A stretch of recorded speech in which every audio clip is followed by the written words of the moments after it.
Hello, everybody, and welcome back to Martech Masters. I'm here with Jay Acunzo. He is the founder of Marketing Showrunners. Thank you, Jay, for being here today. This is an honor and a pleasure to have you here, and I can't wait to talk about all these great things that we have prepared.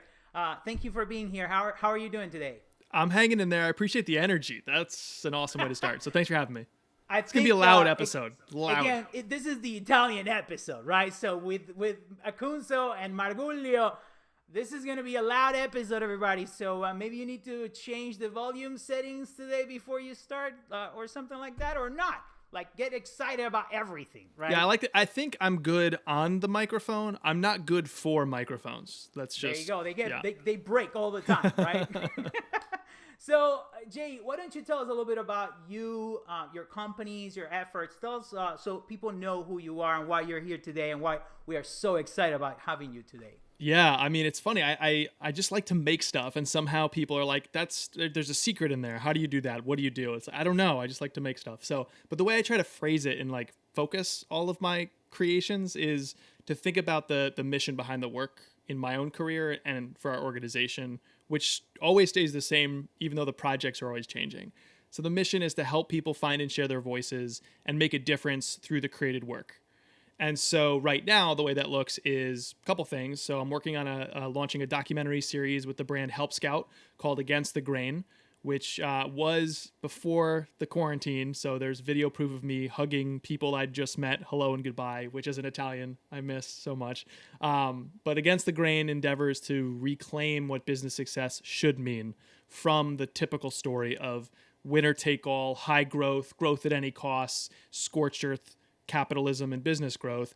And we're looking for and telling the stories of these companies that put people at the center of it all, that their values lead the way and they're doing something and using their business to do something for good in the world, for their communities. It doesn't matter. And so the first 3 episodes launch this fall. So really excited about that. And then building Marketing Showrunners, which is my education company where we teach marketers how to make great shows. And so those 2 things have me pretty busy. For sure. And through Marketing Showrunners and your podcast, those podcasts have been an incredible resource for us. Companies like us, we use it all the time and we learn from it all the time. So tell us more about the whole concept of helping people find their voice and, you know, the best approach to them. Like, tell us a little bit more about that and why you got to get into the whole podcast world. Right. Well, I came out of content marketing, so worked at companies like Google and HubSpot, and then my last in-house job was at a venture capital firm. So I was building the brand of the firm, but also working with our portfolio of startups. So I kind of saw innovation at grand scale on the precipice of an IPO. That was HubSpot. I worked for a couple startups and then with a VC firm investing in startups. So I sort of see these different flavors of innovation and creativity and all that stuff. And then right around the time I was thinking about leaving, I had this side project show called Unthinkable, which continues to be just a side project in a little lab where I get to tinker. And I just learned, first of all, fell in love with the craft of making shows. And because I'm a natural born writer, that's how I identify, but had never done anything over this machine right here until then. But fell in love with it. And more so kind of saw this reaction from people that even as someone who thinks of himself as a decent writer, it was hard to see from other people finding my writing, which was this like deep connection. Just like I would speak at a conference and people would come up like we were old friends because they'd heard my voice so much on a podcast. And it was like, oh, wait, I'm sorry. I can't remember. Have we met before? And they'd go, oh, no. I just listened to your show. And it was like, oh, thank God I'm not a jerk and forgot you.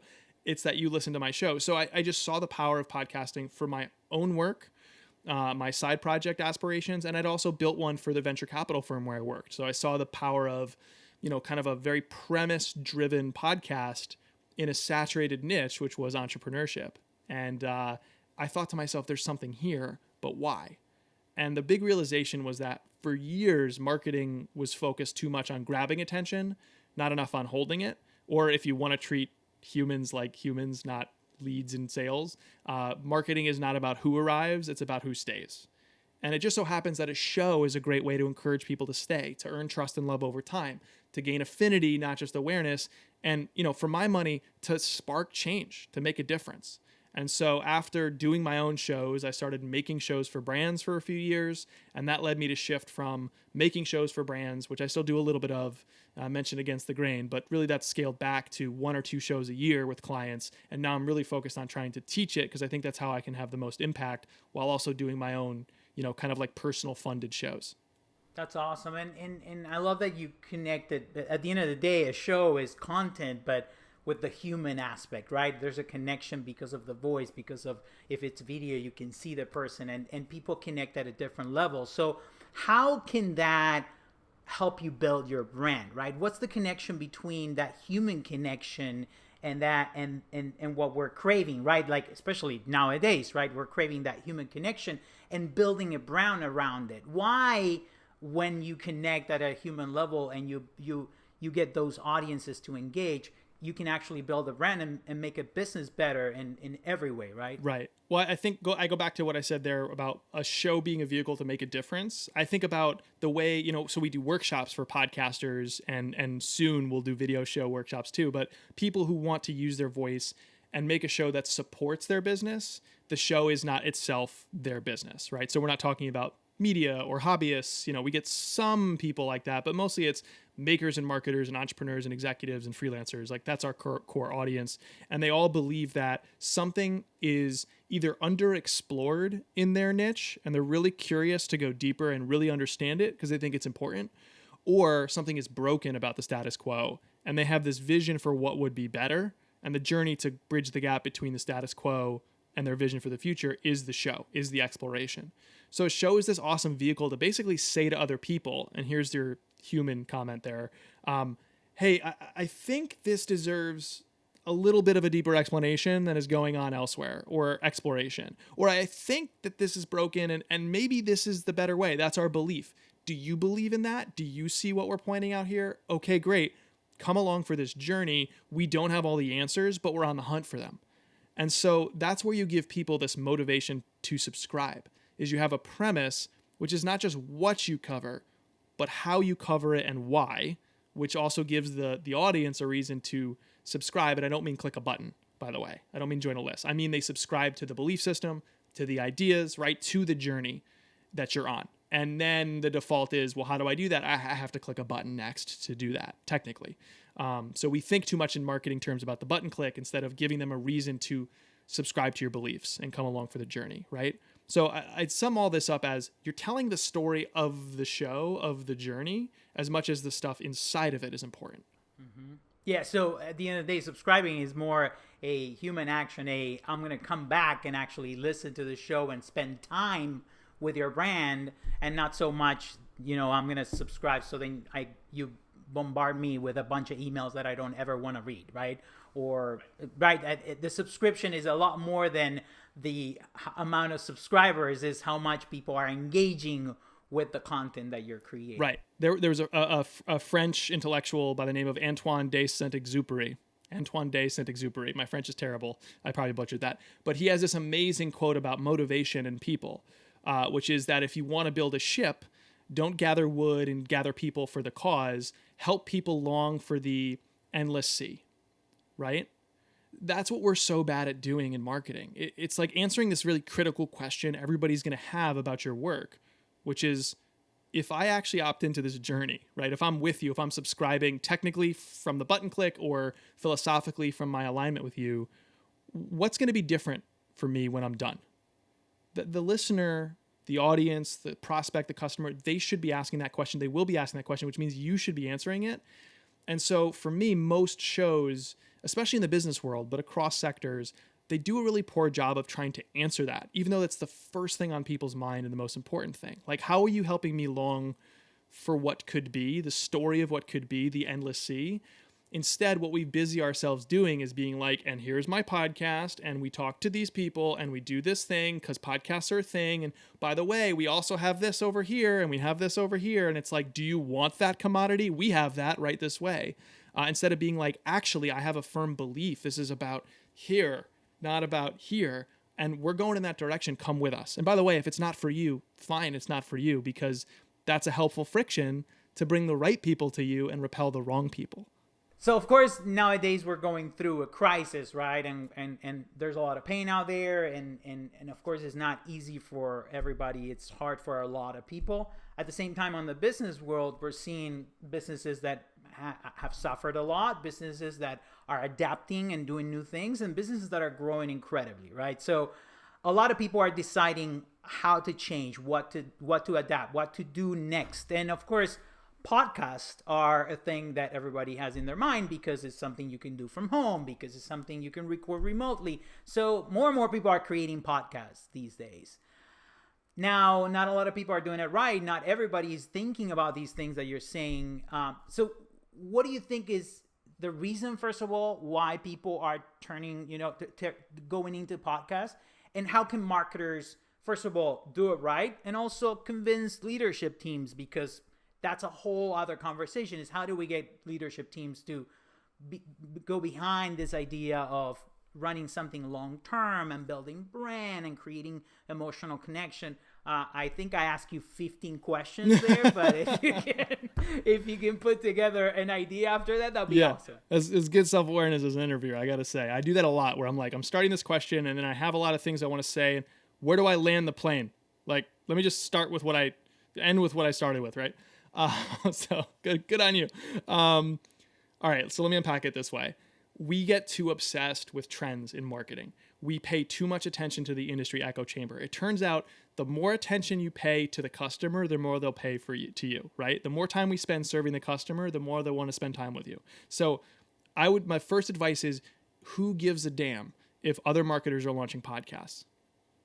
Because if you're chasing that, if you're like reacting to it, it's a sign you didn't have a proactive plan all along. You don't know why you exist. You're a commodity. And what I've heard people say before, I think Tom Peters may have originally written this, but commodity is a choice. So if you want to actually go out there and say, we're just like all these other companies, but we're going to win on price, or we happen to be here in front of you now and others are not. If you think that the way to win is you have to out-trick and out-coerce and out-hustle and out-scream your competitors to be in the pole position for your customer to come your way, you have an underlying problem that's far worse than just what marketing channel do we look at right now. So the first thing I'd say is it doesn't matter if there's a lot of podcasts being launched. What you have to figure out is, what is broken about your customer's reality? What do they not understand? What are they struggling with? Like, we need to act less like marketers and more like software product managers. Software product managers go talk to customers and they don't ask for their ideas. It's not about what they want. It's about, all right, what's frustrating you right now to the customer or the prospect or the audience? How are you trying to solve that? Tell me more about what's frustrating and still broken despite your current attempts at solving that. All right, I'm going to go away for a while, and I'm going to get with my team who has taste and vision and imagination and skills, and we're going to give you a solution you didn't know to ask for. And one possible solution to that in a marketing context is this show that owns this theme. I'll give you an example. There's a B2B company in Indianapolis, Lessonly, and they sell training technology for sales teams, internal training for sales teams and customer support teams. So their customers are like L&D managers at slightly larger organizations that have to do internal trainings. And they could have had a podcast that's about like training sales, right? We're going to interview the best sales trainers in the world. Instead, they launched a show called Practice First, because in trying to teach great teams how to be great at practicing, they realize we don't know how to practice in our jobs. So why don't we own that theme and explore it? I don't think at any point they were like, who else is launching a podcast? I think they were like, this is a broken thing that's still not better for our audience. So that's a sign that, like, there's the podcast. It's not about the audio. It's about the difference we're making through the audio, right? So don't think about the container. Think about the value inside of it. That's what the audience actually wants. Practice First is a concept or a premise-led show that is defensible. It's not yet another, it's the only, it's an original. And all it takes is that willingness to act like a product manager and investigate the problems instead of a marketer and look at the trends and glom onto them. And of course that becomes a lot easier sell to leadership, because at the end of the day, it's behind the plan and there's a problem that we're fixing, and that's what you need to explain. You don't need to explain, hey, we need to do a podcast because everybody's doing a podcast and it's going to be great, and then we'll see if we can prove that this is creating any success. It's more, okay, this is the mission. This is what we're trying to achieve. This is the audience. This is who we're solving for. And then these are the different efforts that we're putting together for that. Right. If you ask why, like your clients, you do this with your clients so brilliantly. If you ask why, or your client is internally debating should you do something, and the answer is because I said so, get out of that organization, right? Find a better boss to work for. But if you ask why and the answer is, I don't know, like the door is open to say, well, I know the customer really, really well, and we have a good opportunity here to serve them more deeply. And if we do, lots of benefits will happen. You know, you can kind of summarize them as one of two benefits will happen, or both. The lifetime value of that audience is going to go up because they're going to spend way more time with you and love you. And the cost of customer acquisition for your business is going to go down because that army of superfans, now that you're turning them into superfans, will evangelize your cause, right? So you get higher, more valuable audience, or bigger, more valuable audience, and cheaper acquisition costs. And like that sound you hear right now is every executive drooling because that's what they want. Right? So there's a logical, rational case to do very emotional, creative work. Of course. That's awesome. And that maybe the question about leadership is more, how do we sell creative work? And the answer is that the plan, the mission, the why, the audience. If you start with that, then it doesn't matter what you're going to do. Probably the leadership team is going to be like, do whatever you need to do. Like the only thing they care about is the why you're going to do what you need to do. And not so much the medium, or if you're going to do it on social, or if it's Twitter or LinkedIn. They don't care about those things. They care about cost of customer acquisition, keeping customers happy so they stay longer with you, people engaging with your brand. So I love changing the conversation instead of trying to continue to prove whatever it is that we think they need to prove, right? Right. And I think there's a misnomer that creativity requires budget. It's just the way you approach whatever work you're already doing. Creativity is just this interplay between repetition and reinvention. You do things all the time, right? So you're now reflecting on them and getting feedback on them, and you're doing it a little bit better the next time, and the next time, and the next time, and the next time. Like, so with our workshop students, we say to them, you are responsible for the repetition. We're giving you a safe place to do that and prompts to do that. You're responsible to put in the work. What we're giving you is a guided system to know how to reinvent those repetitions so that they get better and better with every rep you put in. So it's not about creative freedom. It never is. That doesn't exist. There's always some constraints you're dealing with. So we're better off, I think, understanding what are my constraints here, and can we get to an agreement and clarity on them? Because the box is actually where innovation happens. We see this all the time with research studies on creativity. Knowing your constraints ahead of time and actually having them written out, you generate more ideas and more effective ideas at the same time. So I think don't sell creativity. That's the wrong way to look at it. It's how you approach anything you do that makes you creative or not. That's awesome. So now that we have that defined, when is a podcast a great medium to sell that idea, to connect with that audience? When do you think a podcast is the perfect medium? Yeah. So there's a lot of things that have to happen first to decide. There's just really three parts to this: a premise, the format, and talent. So the premise is not just what you're exploring, but how you're exploring it. Practice first is a premise. The Lessonly podcast is not, right? Yet another interview with a person who leads trainings internally would not be a premise for them. So the premise is like, if you think of it as you're trying to get to that mountain peak over there, the premise is like, all right, we're going to explore this terrain in this way. Like that's the mission, that's the vision for why the show exists. So our angle into this jungle between us and the mountain peak will be this. Another good example is we have a show called 3 Clips at Marketing Showrunners. The premise is that we want to dissect great shows a few pieces at a time, because we believe creativity is about the minutia, the tiny choices that we can all make. It's not about doing something big. It's just that when you master the minutia, your work seems grand, right? Exactly. So that's the premise of our show. There's other shows that talk about podcasting. They do so in different ways. So when you have a premise, then you go to format. It's like, all right, that's what we're trying to do. How do you execute that inside of an episode, an experience? We don't necessarily know the medium yet, but we're getting closer, because now it's like, is this a video? Do we have to show somebody something on camera? Is it visual? Or can we just tell them? Is it audio, right? And then the talent is really where you're going to decide definitively, is this an audio experience or video? Because not everyone's great on camera. Not everyone's great on just a microphone. This is a learned craft, whether you're interviewing people or telling stories. So once you start planning out the show, in the context of making your premise, your format, and your talent decisions, it should become clear, is it a podcast or is it not? That's great. And I love that you're talking about the talent too, because it takes years to get better to get good at these things, and we're all learning constantly. First of all, I have my English problems, English as a second language, that becomes quirks and becomes making me the quirky guy that is a CEO but also speaks weirdly, and it's screaming all the time and things like that. And that's what you talked about learning who you are and connecting with who you are. But also over time, you need to learn how to listen, how to pick up on what someone's saying and actually ask a follow-up question. And those things cannot happen if the person is not versed in those situations. Right. And like you said, practice is important. You need to keep doing this. So consistency would be one of the most important things for podcasts or video series. You have to do it for a long time. You can't expect things to happen all of a sudden after episode 3, right? 100%. And this is what's so dangerous about a lot of business shows where they do interviews. Like, this is an interview show, right? You've discovered how hard it is to get people to say the right thing, say interesting things, to stop ranting for too long when they give answers. Hello. So it's a learned craft.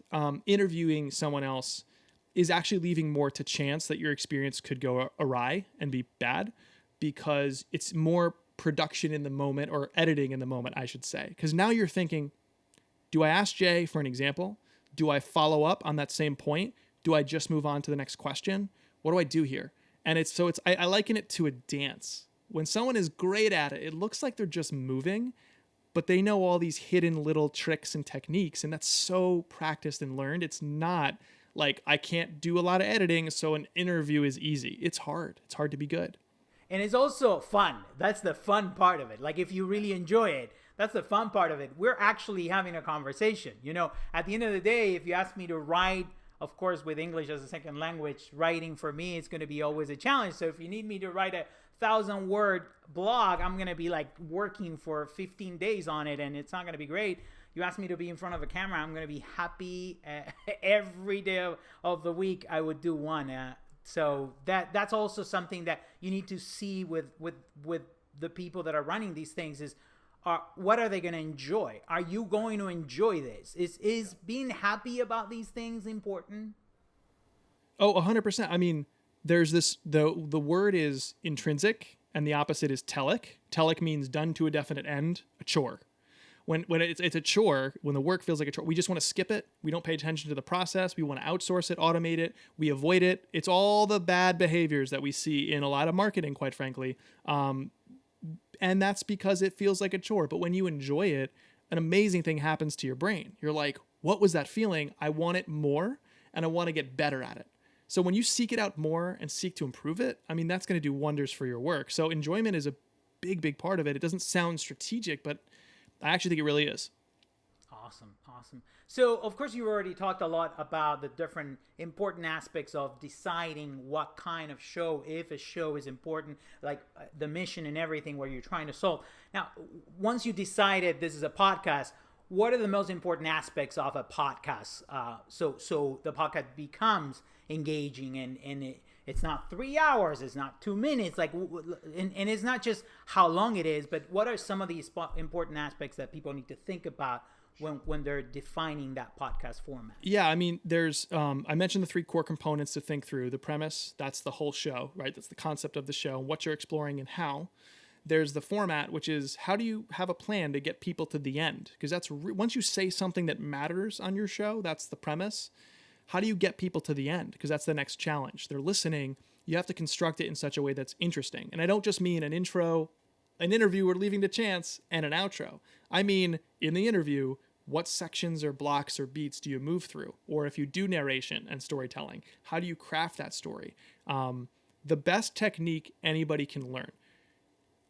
I don't believe in silver bullets, but this is damn close. It's called an open loop. So stories are just this constant, almost like accordion motion of increasing tension and resolving it, increasing tension and resolving it. So early on, when you open your episode, you're trying to leave some things unstated, unresolved, so people know it's coming and it's desirable, right? So today we're talking to Jay. Jay's going to tell us this. Decent, what they call open loop. You've started to give some details and they want closure, but it happens later. So what this does is it prompts them to stick around. So these open loops can happen in the micro moment, like you're telling a story and each detail means you want the next one, or it can happen in the macro across your whole show and everything in between. So when I say to you, this morning I woke up, went downstairs to have coffee, and I picked up my usual mug and I read the words I always read on that mug. I just described nothing. Nothing happened. That's interesting. But what is burning on your brain right now? What does it say on the mug? What does it say on the mug? We're hardwired to want closure. And we can use that in abusive ways. That's called a clickbait headline. And we can use that in craft-driven, artful ways. Those are the open loops, the way you construct the story. So if you think of nothing else when you make a podcast, you should always be thinking about, how do I raise tension, resolve it? How do I open a question, answer it? How do I make sure I'm giving some sequence of events and then the satisfying conclusion, the payoff? If you just do that, everything else gets easier. That's awesome. So when do we educate? When do we entertain? Again, when do we get serious about things? When do we get funny about things? Of course, it all depends on what your mission is. It depends on what this podcast is about. But is there a place for entertainment, and is entertainment important as part of a podcast? Can I ask you a question about that question? Please, why is it ahead. that we ask that a lot? What is the difference between education and entertainment? And no, I really want to know, when you say, and when do we entertain? What are you thinking of? And that's a great question. Thank you for asking me a question. This is the first time that someone asked me a question. And so I understand that there shouldn't be difference, because if we're educating the right way about something that people care about, or they have a problem and we can fix it, it should entertain them, which means keeping them engaged in the moment, right? Now, there's also the other side of entertainment, which is you're not learning much, you're just being entertained. Yeah, it's vapid, it's hollow. Exactly. Right. So sometimes we are disconnecting these two things, and I love that you asked me the question, and we can connect them again. And education should be entertaining, and it should be engaging at least. Right. If you are authentically interested, and passionate about what's being discussed, chances are it's going to be pretty entertaining, because it's going to be really hard for you, that excitement, not to come through. I would listen to anybody who makes anything, physical or digital, talk about the minutia of how they made it, because what they're very interested in is the minutia of making, I don't know, something ceramic like this mug, this notebook, this show. I may not care about the first two things at all, right? Professionally, I do care about shows, but I might not care about, but if you're interested in it and passionate about it and have examples and stories to share and insights to offer, it'll be entertaining. So I think the idea that there's a choice is a little bit of a false one. I think what we actually want to think through is what I call it's the pyramid of audience relationship. So the bottom tier, the table stakes, is your relevant. It's like what we talk about is relevant to the world that our audience embodies and lives in. If you're not relevant, you don't even really exist, right? That seems to be the goal in too many cases. Be relevant. Congratulations, you now simply exist. The next level up is to be enjoyable. And that's also table stakes, because we have infinite choice and we don't have a short attention span. We have a short or a low tolerance for boredom. And we're trying to avoid, if something is boring, I'm out. Because it's mostly like not necessary to endure a bad experience anymore, because we have choice. So to be relevant, to be enjoyable, table stakes. The top two tiers of this pyramid is where you want to be. You want to be either refreshing or personal. Because refreshing means you're somehow different in a welcome way, not a stunt-like, hollow, vapid way. Like the way not to be refreshing is to do something, I joke about this all the time, but I call it the Wheel of Fortune of Fortune 500s. It's like we have a game show where we bring on Fortune 500 marketers for no other reason than we want to project that we're entertaining. The wheel has nothing to do with your brand values, the story, the difference you want to make in the lives of the audience. It's just like, well, we got to be different, so slap on this hollow thing. That's not what I'm saying. I'm saying find the things that are authentic to you and actually use that in your work. Be fully present. So the quirks that you have, my friend, that makes this show refreshing. And then on the top is personal. And that goes all the way back to the top of this episode with you and me, talking about you're trying to make a difference for your audience in a way that does resonate. You're not just doing a show because it's a thing, right? Yeah. So that's how I think about that stuff. And also, and this ties very well with the next question, is like, when does a show generate money or businesses, or is the show more, hey, I want to do this because I love it and I also think that it's going to make a difference. Therefore, my business has a bigger mission than just making money and making money. And at the end of the day, absolutely every single one of those things helps the business too. So therefore, at the end, you make more money and you get better customers and happier customers and better partnerships and so much more, right? Right. So, It doesn't extend the top of the funnel or, or help the bottom of the funnel purchases. What it does is everybody who interacts with your show, it's like it straightens the funnel for them, right? There's that deeper connection. So the analogy I always use is if a CMO built a basketball team or a small business leader created a basketball team, every single player on the team would be judged by the number of points they scored that game, right? Everybody would have to be the alpha dog scorer on the team. Except the winning basketball team has people that set up the score. Then there's the people that set up the people that set up the score, right? Then there's like the moral support person, and then there's the assist woman, and then all these people, the woman who plays defense. And so when you think about setting up a winning team, it's just very much like setting up a winning portfolio of projects supporting your brand. A show is not going to be next to the hoop scoring your points. You may be able to survey people and they say, I bought because of your show. Great. But it is not direct marketing. So we don't necessarily have a measurement problem with shows. I think we do have an interpretation problem. We're seeing all of our marketing as direct marketing, but that's just one little narrow piece of a well-rounded team. yeah. And we've seen it over and over again is, as you mentioned, people come to you when you used to have in-person speaking engagements. We'll come back to those one of these days, and it's going to be amazing, hopefully. But also you mentioned that people connected with you and they said, "Hey Jay, how are you doing?" You didn't even know who they were because of that personal connection that you created with them by creating a show. And we've seen it throughout different aspects of what we do with business and partnerships, and people that come to us that want to do things with us because they saw the show, and also throughout the sales process. We see it throughout the sales process. People connect with us, and I say, hey, by the way, I'm going to schedule a meeting with Kara, our strategist, who's going to bring, and she's like, yeah, Kara, yeah. And you're like, hold on, you know Kara? Yeah, I saw the episode the other day. And that creates a completely different conversation. And as you said, it's the human connection, is that personal connection that we can, by being personal, right, and creating that connection, it affects absolutely every single aspect of the business. I joke, it's a little flippant and a little harsh, but I joke. People are like, how do you tell if the show is working for the brand? It's like, are you awake?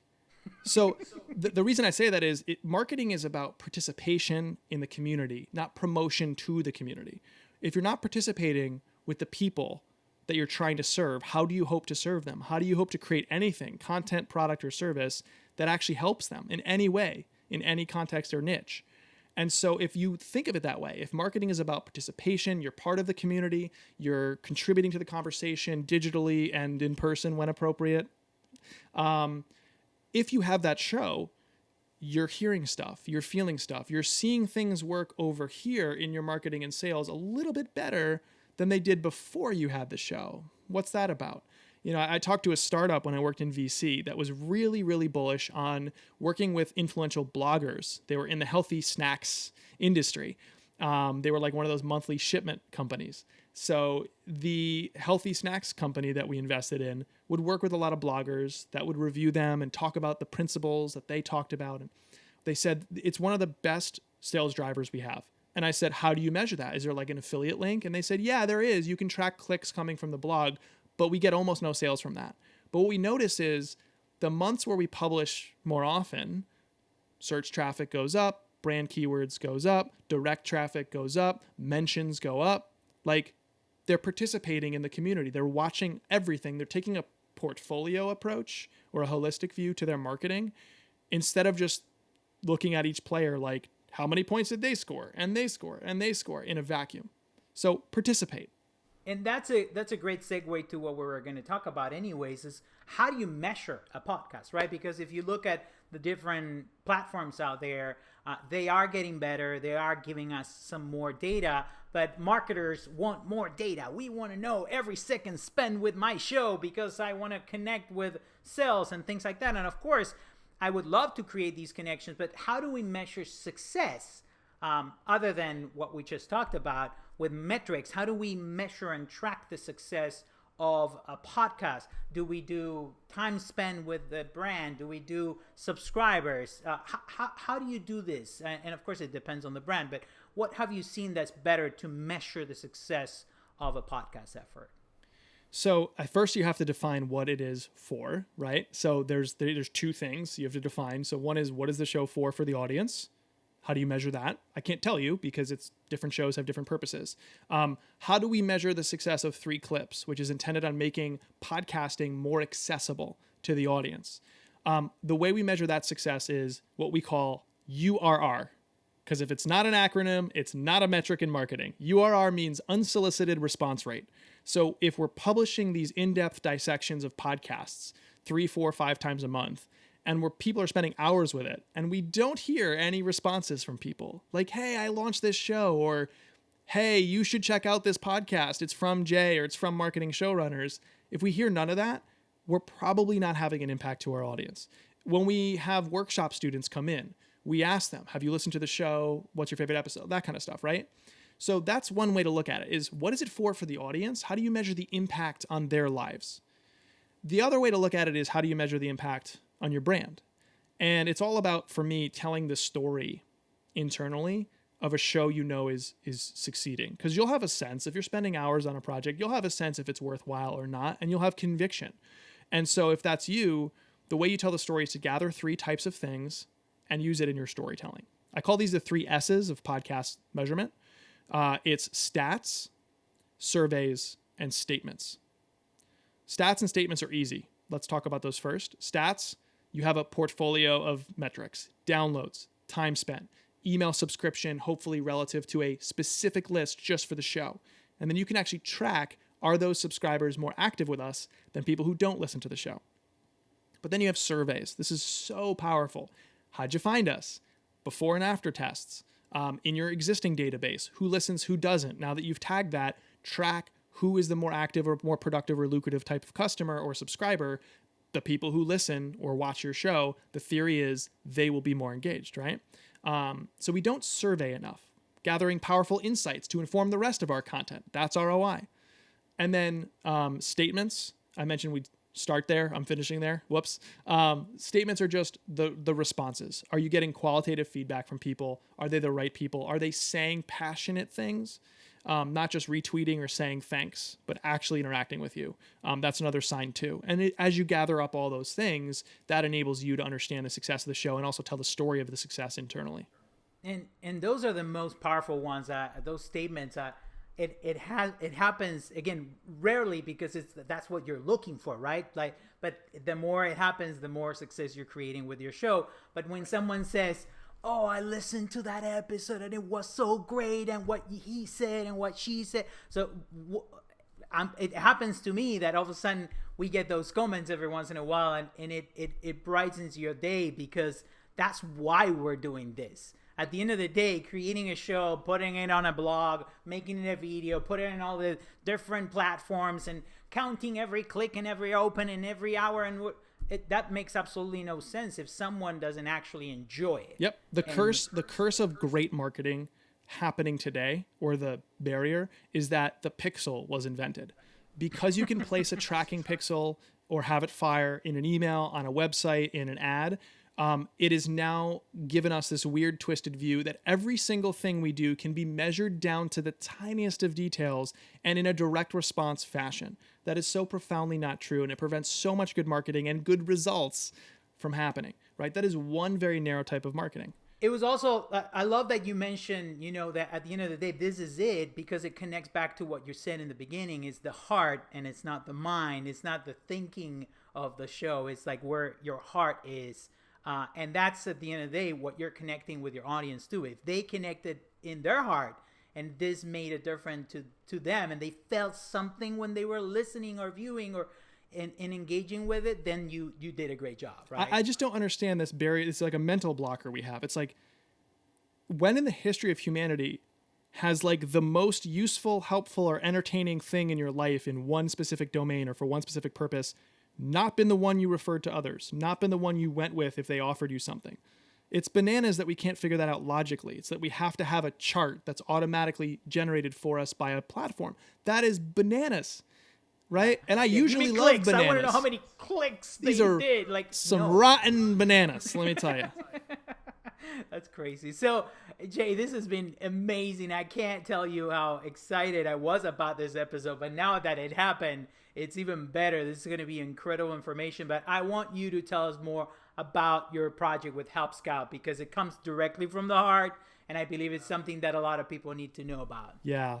The typical business success story like really doesn't resonate with me. If you can't tell, I believe in craft and community, and I think they're also good for business, right? It's like, if you make a difference with your work in some fashion, in my world it's content, then good things happen to you backwards, right? Like, that's how it works. You lead with value, and value comes back your way, and you serve others first instead of trying to serve yourself. But the business success story that we applaud leads to more hate for profit social media companies, leads to more, depressed looking news conferences and Congress interviewing these executives. We applaud hypergrowth and blitzscaling and these destructive forms of business success. I believe one of the highest leverage vehicles for positive change in the world globally, if we're talking climate change, or in your community, or just for the people you're serving, like, hey, do your job better and make it easier, right? The highest and best vehicle for change, or the most leverage, comes from a for-profit business building themselves in such a way that they have a values-based approach, that they care about the people on their team, their partners, their customers, the environment, the communities in which they operate. I don't think business and bad are the same thing. The problem is the success story. The problem is the narrative we have. And because I have a hammer, it's called storytelling, maybe show storytelling in particular. The nail is, going to have to come down swiftly, which is this terrible business success story. We have to change it. So I partnered up with Help Scout. They believe the same thing. The CEO, Nick Francis, about a year and a half ago, pitched me on this grand vision he had, which was kind of blurry. It was kind of murky. We didn't have a name for it, but we were like, let's go find these companies and tell their stories. These companies shouldn't exist if you look at the optics and the financials, because they have massive competitors who do believe in this like destructive form of capitalism. But these individuals, these teams, have something you can't buy, which is deep human connection with those around them, right? Because they do things the right way. So Against the Grain was born.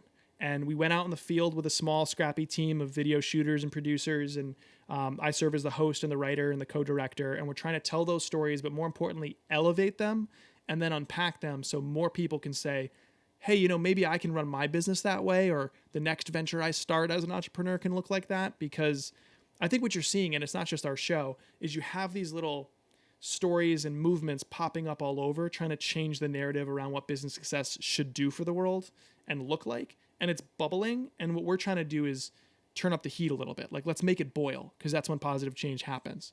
So the show launches this month in August.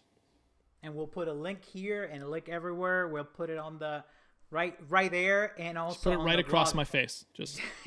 But and again, I love the idea. I love the idea of showcasing these companies. I always talk about how, in the Martech industry, we could partner with so many companies, and sometimes it's hard to find the right company. And a lot of people ask me, how do you find the best software for this, the best software for that, the best integration? And I always give the example of Wistia.